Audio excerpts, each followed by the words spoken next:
আসসালামু আলাইকুম এভরিওয়ান। সবাই কেমন আছেন? আশা করি ভালো আছেন। তো আমি যেভাবে আমার খামার পরিচালনা করি, আমার সারাদিনে আপনি হিসেব করতে গেলে ৫০ টাকার খাবারও খরচ হয় না। জাস্ট দিলে দিই, না দিলে নাই। আপনি যদি আপনার খামারের আশেপাশে এই ধরনের কোনো পুকুর পান, সেখানে যদি এই ধরনের গুঁড়ি ফেনা চাষ করতে পারেন, তাহলে আপনার আলাদা কোনো খাবার দিতে হবে না। আপনি ফ্রিতেই আপনার হাঁসের খামার পরিচালনা করতে পারবেন। যার কারণে আপনার খামারে তো সবচেয়ে বেশি খরচ হয় খাবারের ক্ষেত্রে। তো এইখানে যেহেতু খাবার খরচ নাই, তাহলে আপনার সম্পূর্ণ টাকাই বেঁচে যাবে।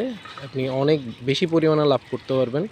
দেখুন, আমি আমার হাঁসগুলোকে নিয়ে আসছি। এদেরকে আমি আজকে সারাদিন কোনো খাবার দিই নাই। এরা এখান থেকেই প্রাকৃতিকভাবে খাবারগুলো গ্রহণ করে, যার কারণে আমার লাভের পরিমাণ অনেক বেশি থাকে। তো আমি আপনাদের সাথে শেয়ার করব কীভাবে আপনি স্বল্প খরচে আপনার খামার পরিচালনা করবেন। এই যে ফেনাগুলো আছে, এগুলোও কিন্তু খায়। তো সবাইকে ধন্যবাদ আমাদের সাথে থাকার জন্য। আমি যা যা জানি, আমি যা যা আমার খামারে পরিচালনা করি, অ্যাপ্লাই করি, সব আপনাদেরকে শেয়ার করব। ধন্যবাদ। আসসালামু আলাইকুম।